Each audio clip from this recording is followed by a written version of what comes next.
Got this about a 50-pound wahoo here. Last time we caught it right from BEC. You see how important it is to have a little wahoo. We caught this on a little trolling lure. It's like a little dolphin fish pattern. You can see this hook out. Oh, it just came out. Put about a 3-inch piece of cable there, crimped onto the mono, but it still looks like it's mono rig. That way when the wahoo hits it, see that teeth saved our butts there. If it was crimped straight onto the mono, there would have been no way we would have landed that fish, because these teeth here are razor sharp. These are the fastest fish in the ocean, and they have a scissor jaw. See that? When it closes, it's like a scissor. It's pretty sharp. Anyway, show you how to clean him up. Scrape a few of the scales off.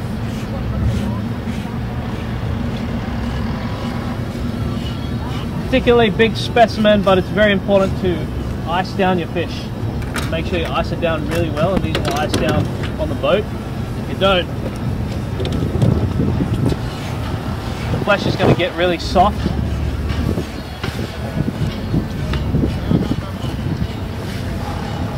And it will break apart on you.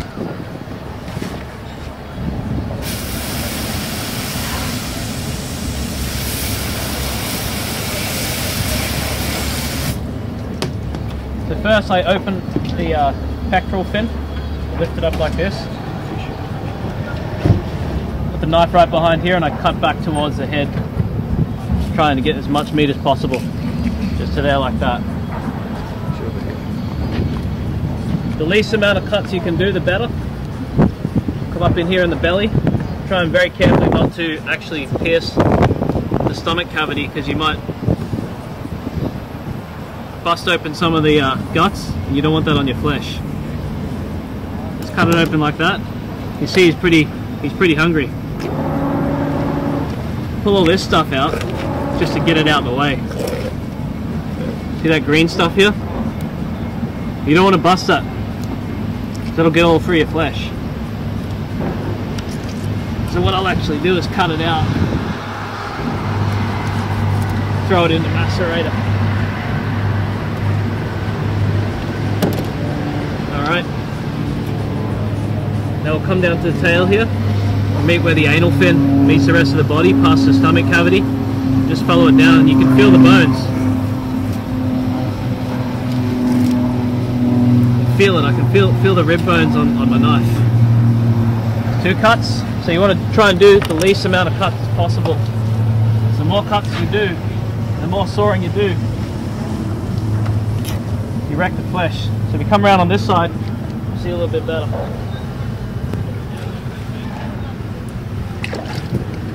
Start with the tail here. Make an incision. Follow that fin line, that dorsal fin line all the way down. Gets a little tough at the top here. Just cut there. And then what I do is I just slip the knife in there.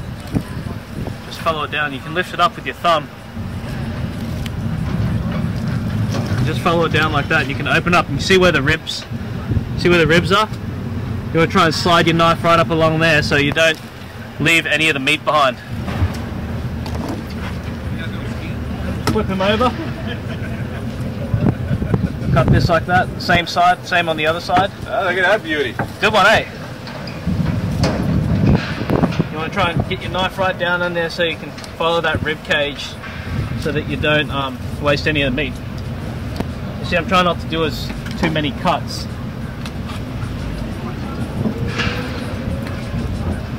Another trick is very important is you leave that side of the fish on the actual fish until you're ready to cut it off, because if you take this fillet off, the fish is going to be sitting wonky like that on the table. That's what you don't want to do. Lift the pectoral fin up again, cut back towards the head, try and savour some of that meat. What I can do is just make the first cut in here like this and run it down. run it down the dorsal fin again. All the way down. Try and do one cut. Do too many cuts, you're gonna ruin it. Following that rib bone again. See the ribs right there? Spin them around. Big fish, they gotta move with the fish. I already got that part. Alright, now to take the actual fillet off the fish, all you want to do, stick your knife all the way through. And don't hold it flat because you're going to take up a lot of the thing. You hold it on a slight angle and bend it down. See how I'm doing that? Bend it down towards the bone. You can feel your line, and all you do is you run the knife the whole way along, just like that. You can see when I cut it off, what you're going to get is a nice slab of fish. That's a lot of meat there, huh? If I flip it over, rest this on the side here for a minute. Do the same thing on this side. Slip it through here, like that, and then angle the knife down and just run it along. And you'll feel the bones on your knife. Some of these bigger fish you got to hack at the end a little bit to get through. Cut it off here. Flip it over. Look at this. Oh yeah. That's a nice piece of meat there. And you can see there's minimal wastage on there. You can see through the fish frame. Didn't leave too much fish meat on the frame itself. And what we do with this carcass, guys, is we put it in a little boat. And we take it out in the ocean and drop it there and recycle it. You know, some of the other fish and stuff will eat it up. Okay guys, now I've shown you how to take the fillets off the side of the fish. I'm going to show you how to portion it up, cut it up properly for the table. First of all, you want to take this rib cage out, because that's all bones in there. So I just slide my knife up in here on the edge of the rib cage. Just separate that like that. And you get on the edge of the ribs here, cut all that out. But what you want to do is don't cut straight down, angle it so you can save as much of the fish as possible. Just like this.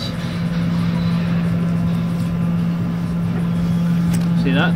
Just kind of shave it away. And so you're going to take all your rib bones out. Just like that. Trim that bit off. That can all go in the macerator for later.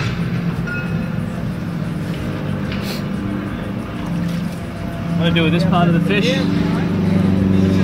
I cut this off like this.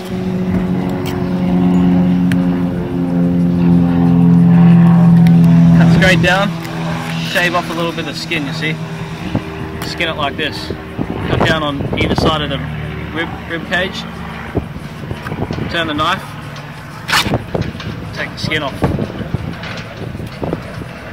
A lot of people like to steak their fish and cut straight through the wahoo.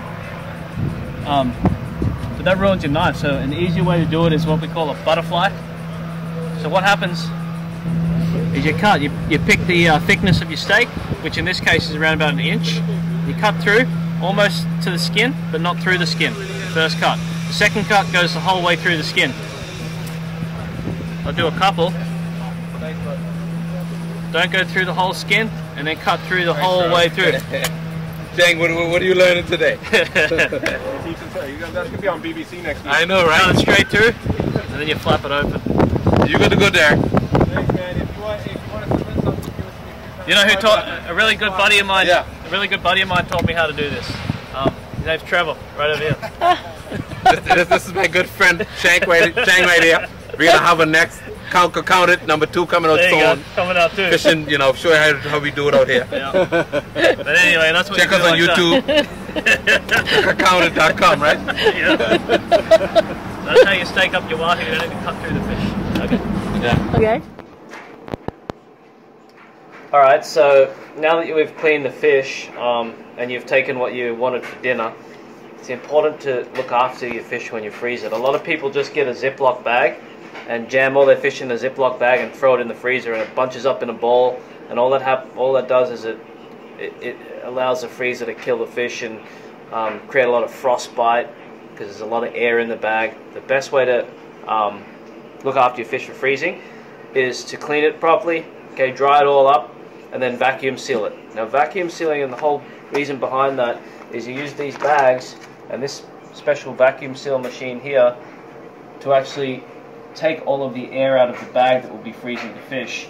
That way you won't get freezer burn. Very important is that you need to lay the fish flat in the bag and make sure that there's a lot of air channels that the vacuum seal machine can take it out. So make sure the fish is flat. Don't fold it all up and chuck it in a ball like that. Lay it flat down in the bag and only put enough in for a portion. You don't want to put all of your fish in one bag because you're not going to eat all of that fish at one time. Put enough in there for a portion. In this case we've got 4 nice butterfly steaks like we showed you how to do before, and they're sitting flat like this, and you can see there's a lot of space for the air to run through and out into the vacuum seal machine. Sit it nice and flat, put it in the vacuum seal machine. Now they're all different, but this particular one you lay down like that, and it has a strip here. This brown strip will create a seal and lock it in place. Put it down, press a button, start. You'll see it sucking all the air out of the bag. If you look carefully, it'll take all of the air out of the bag, stretch it out, make sure all the air gets out.